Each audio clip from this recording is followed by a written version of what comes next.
today we'll discuss about metabolism in general. So if you take metabolism, it is always related with the energy. So the food we eat, it will be usually consisting of either carbohydrates, lipids, proteins, or nucleic acids. So which are the sources of energy for doing a biological work in the cells. All molecules, that is a nutrient molecules, have stored energy in the bonds between their atoms. So the energy runs most biological system on the earth comes from the solar energy. For example, plants trap the solar energy via the metabolic reaction of photosynthesis and they produce the food particles. The three basic uses of nutrients absorbed by the digestive system is, the first one is the energy for immediate use by the cells to conduct the normal metabolic process like muscle contraction, secretion, and active transport. Second one is synthesize structural or the functional molecules to repair and replace the cells. For example, you have mitosis and the cytokinesis. Third one is a storage as a where glucose will be stored in the form of glycogen or fat will be stored in the form of the triglycerides. So they are known as a nutrient reserves. All living things from bacteria to human, they conduct metabolism. So metabolism is the ability to acquire and use energy from the environment. Metabolic process can be called as a chemical reaction or the biochemical reaction that occurs in cells, tissues, organs, and the organ system. So if we take metabolism, so it is not a single reaction. So it is like we can say it is made up of two things. One is the catabolism, another one is the anabolism. So if we take catabolism, so it is the breaking down of large molecules into simple ones to produce energy. Anabolism is it will build the large molecules from the simple molecules. So catabolism will involve always a release of energy and anabolism involves a require of input energy. One more important thing is all catabolic reaction involves oxidation reactions and the anabolic reactions will involve the reduction reactions. So if you take the schematic representation of the catabolic and the anabolic reaction.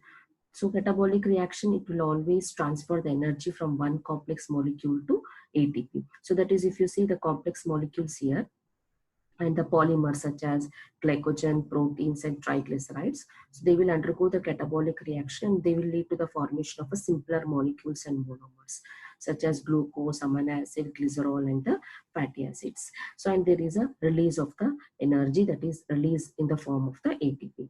So if you take the anabolic reaction, so there is a transfer of energy from ATP to complex molecules. So that is they will be utilizing these simpler molecules and a complex molecule will be formed.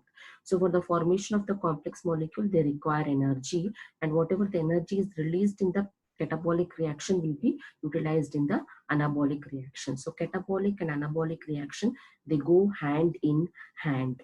And this catabolic and anabolic reaction we can find in all the metabolism of the biomolecules. So it can be carbohydrate metabolism, it can be protein metabolism or a lipid metabolism. We'll see that one next.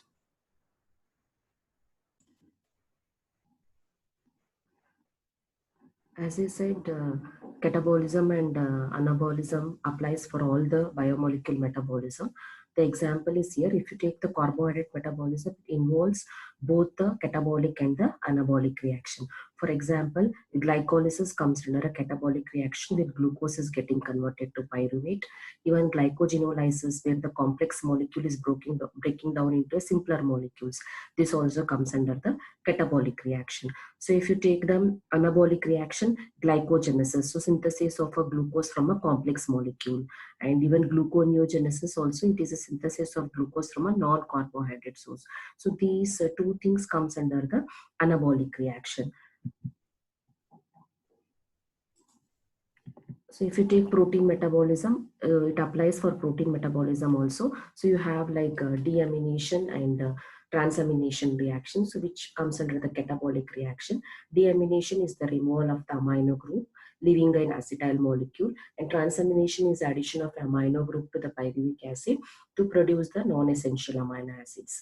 So even protein catabolism can occur, that is the breaking down of proteins into individual precursor molecules like amino acids. So if you take the anabolic reaction, protein synthesis it involves, that is production of protein molecules using a RNA model. If we take lipid metabolism, in the lipid metabolism also, the beta oxidation and lipolysis, these two comes under the catabolic reaction. Beta oxidation is the breaking down of fatty acid into two carbon atoms, and lipolysis means it is a breaking down of the lipids. And if you take anabolic reaction, you have lipogenesis, that is formation of the lipids from the non-lipids, and even the synthesis of lipoproteins comes under the anabolic reaction. So these are the few examples for the lipoproteins, like you have very low density lipoprotein, low density lipoprotein, high density lipoproteins. So the synthesis of this comes under the anabolic process, and they are involved in the transportation of the lipid throughout the physiological system. So based on this metabolism, so we can see the metabolic overview in the absorptive state. So when you take the absorptive state, that is the nutrients absorbed at the digestive tract, so it can be like in the form of lipid, amino acids, or the glucose. So if you take lipids, in the adipose tissue, it will be stored in the form of triglycerides, and whenever it is needed, it will be released. So this process is usually stimulated by the insulin. So lipids are also utilized in the skeletal muscle mainly for the energy purpose, that is in the form of ATP. It is again stimulated by the insulin. So now if you take amino acids, so amino acids are utilized in all the tissues for protein synthesis. It is again stimulated by the insulin, androgens and the estrogens, and even the growth hormones. So and glucose when you take, which is a chief source of energy, so it is utilized in all the tissues for the energy purpose, that is ATP production. And if you take in liver and in the skeletal muscle, so it is stored in the form of glycogen, and whenever it is necessary, it will be stimulated by the insulin and it will be released. So this is in the absorptive state. So if you move on to the next, the metabolic overview in the post-absorptive state, if you see, so in the liver, usually we'll see lipid and amino acids breaking down processes happening, and that may lead to the formation of the ketone bodies. So these ketone bodies, it will be mainly utilized in the tissues for the ATP production, that is for the energy. And same in the liver, gluconeogenesis and glycogenolysis happens, so that will release the glucose molecules. So the released glucose molecules is utilized by the tissues for the energy purpose, that is again in the form of ATP.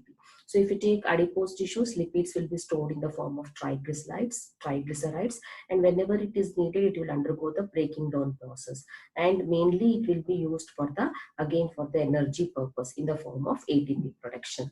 So if you take the skeletal muscles, proteins will undergo the breaking down process, and they are forming amino acids. So these amino acids are utilized in the gluconeogenesis process or for ketone body process. So if you take gluconeogenesis, earlier also I mentioned, it is a synthesis of glucose from a non-carbohydrate source, and even ketone body. So these two process is utilized mainly for the energy purpose. So even in the skeletal muscle, the glycogen will undergo the breaking down process, and glycolysis also can occur. That may lead to the production of lactic acid. So this lactic acid is used for the gluconeogenesis process, so where again glucose will be produced, so that will be utilized for the energy purpose.